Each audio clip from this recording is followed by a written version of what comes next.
안녕하십니까. 한 주 만에 뵙게 돼서 반갑습니다. 오늘은 예배와는 별도로 제가 동영상을 따로 찍었습니다. 저희 교회를 알리고 싶은 마음에 그냥 세수 겨우 하고 일어나 앉아서 이렇게 동영상을 찍습니다. 이 파킨슨 병은 진행성, 퇴행성이라 죽기 전까지 같이 가야 한다 말합니다. 지금 우리 하는 몇 명이 세운 열게 된 파킨슨의 환우들의 열린 교회는 점차 다니던 교회도 나가지 못하게 되고 베개 밑에 홀로이 쓸쓸히 예배드리실 것을 쓸쓸한 예배를 드리지 않도록 성경 말씀 위에 열게 되었습니다. 주일 이른 아침 6시에 약 30분가량의 예배가 진행이 됩니다. 많은 환우분들의 참여를 기다리고 있습니다. 오늘은 신앙에 들어가기 전에 꼭 해야 하는 회개에 대한 말씀을 한번 전해드려 보겠습니다. 말씀은 요한복음 3장 1절부터 5절까지의 말씀입니다. 성경책이 있으신 분들은 같이 읽어주셨으면 좋겠습니다. 요한복음 3장 1절부터 그런데 바리새인 중에 니고데모라 하는 사람이 있으니 유대인의 지도자라. 그가 밤에 예수께 와서 이르되 랍비여 우리가 당신은 하나님께로부터 오신 선생인 줄 아나이다. 하나님이 함께 하시지 아니하셨다면 당신이 행하시는 이 표적은 아무도 할 수 없음이니이다. 예수께서 대답하여 이르시되 진실로 진실로 내게 이르노니 사람이 거듭나지 아니하면 하나님의 나라를 볼 수 없느니라. 니고데모가 이르되 사람이 늙으면 어떻게 날 수 있사옵니까? 두 번째 모태에 들어갔다가 날 수 있사옵니까? 예수께서 대답하시되 진실로 진실로 내게 이르노니 사람이 물과 성령으로 나지 아니하면 하나님 나라에 들어갈 수 없느니라. 오늘 예배드리는 중에 여러분의 마음에 회개의 문이 활짝 열리기를 축원드립니다. 오늘의 말씀은 우리가 더러는 잘못 알고 있기도 하고 더러는 너무 쉽게 알고 있기도 한 회개에 대한 말씀을 전해보겠습니다. 제가 교회를 다니기 전인 56세까지 아니 성경을 읽기 시작하고도 한 60세 정도까지는 회개와 반성을 잘 구별하지 못했습니다. 단지 차이점이라면 회개는 교회에서 하는 것이고 좀 많이 우는 사람이 많고 반성은 반성문 정도 그 정도로 둘 다 잘못했다고 누구에게는 미안한 마음을 허다못해 자기 자신에게라도 미안한 마음을 전하는 것으로 알고 있었습니다. 지금 생각하면 제가 초등학교 시절에 용산구 원효로 2가에서 살았는데 저희 집 바로 앞에 원동교회라는 곳이 교회가 있었습니다.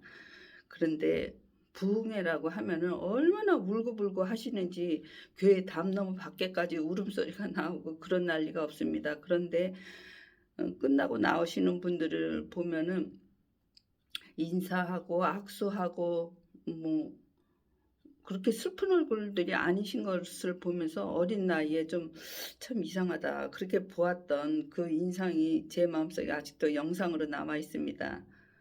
그렇다면 오늘은 진정한 주님이 원하시는 회개란 무엇일까를 생각하고 지식적으로나마 알려고 애를 써서 깨달아 보고자 했습니다. 신앙생활을 하려면 제일 먼저 시작하는 것이 진정한 회개가 있어야 합니다. 우리가 일반적으로 생각하는 회개는 후회나 뉘우침, 반성 혹은 책임 회피 그것이 우리가 보통 일반적으로 알고 있는 회개가 아닌가 그렇게 생각이 됩니다. 그러나 오늘 말씀드리려 하는 회개는 그런 회개가 아닙니다. 그런데 회개가 무엇인지를 알려고 한다면 먼저 죄라는 것이 무엇인지를 알아야 합니다. 살인하는 것, 도둑질하는 것, 간음하는 것, 강간하는 것 그것은 죄인 줄 알았더니 그것이 죄가 아니었습니다. 그것은 죄의 결과지 죄의 본질이 아니었습니다. 성경에서 말하는 죄라는 것은 하나님으로부터 떨어져 나가서 스스로 판단하고 정죄하는 것이었습니다. 그러므로 죄를 안 지으려면 예수님 안에서 혼자서 판단하고 정죄하고 그런 거 안 하면 되는 것이더라고요. 어렵지만 하나님은 의인이나 악인이나 무슨 개미 한 마리도 죽이지 못하는 간이 콩할 만한 사람이나 뭐 연쇄살인을 하는 간땡이가 부은 사람이나 누구에게나 똑같이 죄책감이라는 걸 주셨습니다. 아무리 하나님을 모르는 사람이라도 이 죄책감이라는 양심 때문에 하나님을 알 수 있는 조그만 틈은 남겨놓으셨다는 것입니다. 또한 죄가 무서운 까닭은 죄는 반드시 대가를 치러야 한다는 것입니다. 성경을 잘 모르시는 분들이 생각하는 회개는 사회적 통념상 윤리적 잘못을 저지르고는 스스로 잘못을 알고 다시는 그러지 말아야지 이런 결심을 하고 옳게 행하려고 애쓰는 것으로 알고 계십니다. 딱 제가 그랬습니다. 그렇다면 하나님이 하나 이제 의구심이 들었던 것이 하나님이 인간을 만드실 때 죄 짓지 않게 만드셨다면 죄도 안 지을 것이고 회개라는 것도 없을 것인데 왜 이렇게 복잡하게 만드셨나 생각할 수도 있습니다. 물론 하나님은 그렇게 만드셨습니다. 하나님께서 첫째 아들 아담에게 주신 영원한 생명을 아담 스스로의 선택으로 선악과를 따먹는 사탄의 뜻을 쫓아가는 죄를 범하여 영원한 생명을 잃게 되었습니다. 생명 대신 죽음이라는 죄의 대가를 생명을 가지고 이 땅에 온 것이라면 무엇이든지 죽음을 맞이해야 하는 것입니다. 그 죽음의 대가를 짐승의 피로써 제사를 대신하며 지내던 그 오랜 구약의 시대를 거쳐 메시아이신 둘째 아들 예수님은 스스로 험한 죽음을 택하시고 아담이 지은 하나님을 거역한 죄를 대신 속죄하시려 생명을 내놓으시고 십자가의 죽음을 선택하신 순종으로 우리를 죽음이라는 죄의 대가에서 용서를 받게 하셨습니다.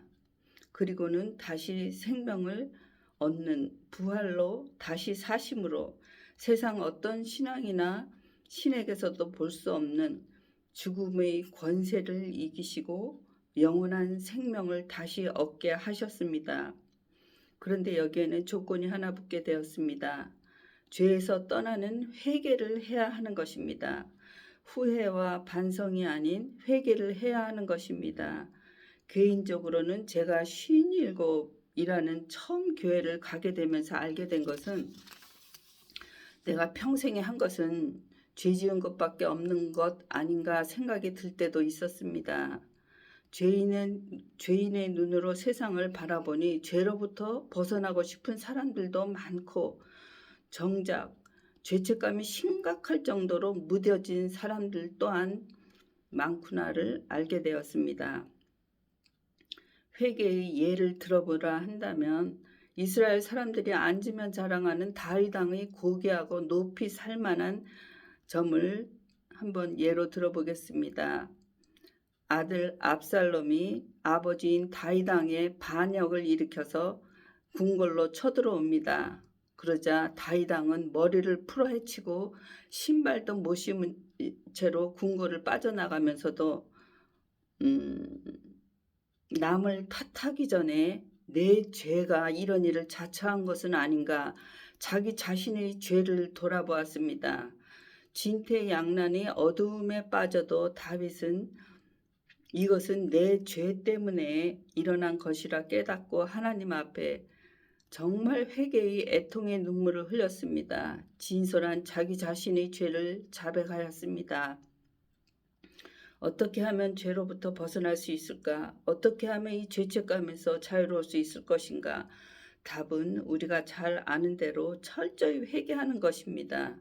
정말 이것 가리고 저것 가리고 그래서는 해결이 안 됩니다. 미봉책으로는 죄의 문제가 해결되지 않습니다. 예수님께서 니고데모 같은 사람이 한밤중에 찾아왔을 때 너는 새로 시작해야 된다고 그렇게 말씀하십니다. 니고데모는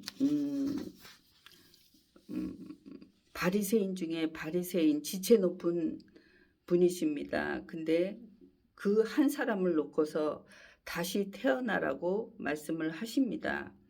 성경 전체에서 가장 중요한 말씀, 요한복음 3장 16절 말씀을 니고데모 한 분을 앉혀놓고 하신 연설이십니다.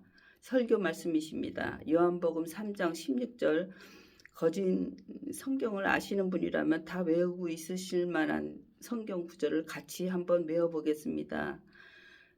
요한복음 3장 16절 하나님이 세상을 이처럼 사랑하사 독생자를 주셨으니 이는 그를 믿는 자마다 멸망치 않고 영생을 얻게 하려 하심이니라. 한 분을 앉혀놓고 이렇게 대단한 설교를 하셨으니 저희 열린교회도 많지 않은 분들이시지만 성도의 인원수는 별 상관이 없는 것 같은 느낌이 들어서 제가 또 용기를 좀 얻었습니다. 우리가 고쳐 쓸 수 있다면 적당히 우리가 할 수 있겠지만 회개란 그야말로 거듭나야 되는 일과도 마찬가지로고 철저히 내가 부인되고 철저히 내가 죽을 때 그리고 새로운 나로 시작이 될 때 회개도 함께 시작할 수 있는 것입니다. 그래서 우리가 이 죄책감에서 풀려나기 위해서는 철저히 회개해야 하는 것이고 회개는 정말 내 능력으로 내 힘으로 내 결심으로 되는 일이 아니니까 우리는 엎드려서 기도하게 되는 것입니다. 하나님은 진짜 용서하시는 정말 사랑의 하나님이십니다. 증거가 십자가이십니다. 그런데 이 십자가는 동시에 하나님은 진실하시고 공의로우심도 나타내시는 증거이십니다. 우리가 죄를 지었습니다. 하나님이 그래 괜찮아 없던 걸로 하지 뭐 얼마든지 이렇게 말씀하실 수도 있으시겠지만 하나님은 절대로 죄를 그냥 넘기시지 않으십니다. 근데 하나님은 진실하시고 공의로우신 하나님이시기 때문에 그렇게 하실 수가 없는 것입니다. 그래서 우리가 지은 죄를 하나님의 독생자 예수 그리스도께서 죄를 지시고 십자가에서 피 흘려 죽으셔야만 됐습니다. 하나님의 진실함과 공의로우심의 상징입니다. 죄의 대가를 치른 것입니다. 이렇게 죄의 대가를 예수님께서 치르셨는데 하나님께서 우리 죄를 예수님이 지고 십자가에서 죽게 하셨다면 이제는 다시는 우리는 죄로 인해서 심판을 받지 않아야 그게 공의로우신 것입니다. 만약에 하나님이 우리를 다시 심판하신다면 그렇다면 하나님은 똑같은 죄로 두 번을 벌하시는 일이 되기 때문에 하나님은 그러시지 않으십니다. 하나님이 진짜 진실하시고 공의로우시니 예수님의 십자가로 우리의 죄를 심판하셨다면 이제는 누구든지 예수님 안에 있는 자는 용서하시고 구원하시고 회복하시는 하나님이신 게 당연한 것입니다. 그러므로 우리가 하나님 앞에 나와서 회개할 때마다 우리 안에 분명히 가져야 할 믿음은 내가 회개를 안 하면 어떻게 할 수가 없지만 내가 회개를 한다면 하나님은 반드시 용서하신다는 확신을 가지셔야 합니다. 그리고 하나님은 나를 다시 세우시고 나를 다시 일으켜 주신다는 확신을 가지셔야 합니다. 다윗은 자기의 충신인 우리아를 죽이고 우리아의 아내인 바세바를 취했을 때 그렇게 끔찍한 죄를 저지르고도 자기 혼자만 알고 있는 줄 알았던 이 무서운 죄가 드러나는 이렇듯 어려운 처지에 빠졌지만 하나님 앞에 회개하였습니다. 회개하면 하나님은 언제나처럼 나에게 은혜로우시고 사랑의 하나님이심을 진짜 믿었기 때문에 이것이 다윗 왕의 위대함입니다. 다윗에게 회개는 이러한 회개였습니다. 다윗은 그냥 울고불고 좌절에 빠지고 슬픔에 사로잡히고 절망하고 그러지 않았습니다. 그는 하나님의 품으로 더 파고들었습니다. 우리의 회개는 이런 회개여야 합니다. 우리의 연약함, 추악함, 야비함, 죄성 다 가지고 가다가 터닝 포인트, 돌아가는 목표 지점에 돌면서 지고 이고 가지고 간 것 다 내려놓고 터닝 포인트를 돌아 가볍게 오는 것입니다. 그 터닝 포인트가 예수님의 십자가이십니다. 가룟 유다도 예수님을 은 30에 팔고 회개했습니다. 그런데 어떻게 했습니까? 스스로 목숨을 끊어버렸습니다. 그것도 자기 죄를 깨달은 거죠. 자기 죄에 대해서 고통스러워한 것입니다. 그런데 그냥 스스로 목매달아 죽었습니다. 그건 그를 구원하는 회개가 아닙니다. 하나님이 우리에게 원하시는 회개는 우리를 절망시키려고 하심이 아닙니다. 회개하면 반드시 받아주신다. 그걸 믿으라는 것입니다. 진정한 회개가 우리가 있는 이 자리에서 건져내십니다. 회개한다는 것이 말처럼 쉽지는 않습니다. 철저한 회개야말로 가장 축복받는 믿음의 길이 될 것입니다. 그래서 오늘은 이 회개를 놓고 같이 기도해 보겠습니다. 하나님 아버지, 죄책감과 무너짐의 올무에서 나오는 것이 너무나 어렵습니다. 그러나 내 존재가 자체가 죄의 원상임을 통렬히 깨닫고 회개합니다. 내가 나를 용서하면 그만이라는 생각을 버리게 하여 주시옵소서. 내가 지은 죄는 아무것도 아니라고 하는 합리화도 멈추게 하여 주시옵소서. 타인을 비난하는 일로 내 죄를 가리려고 하는 생각을 깨트려 주시옵소서.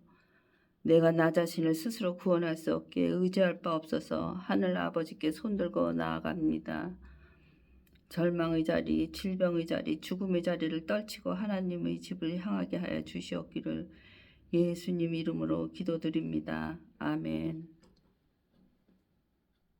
오늘의 말씀은 회개라는 주제로 말씀을 전해봤습니다. 감사합니다.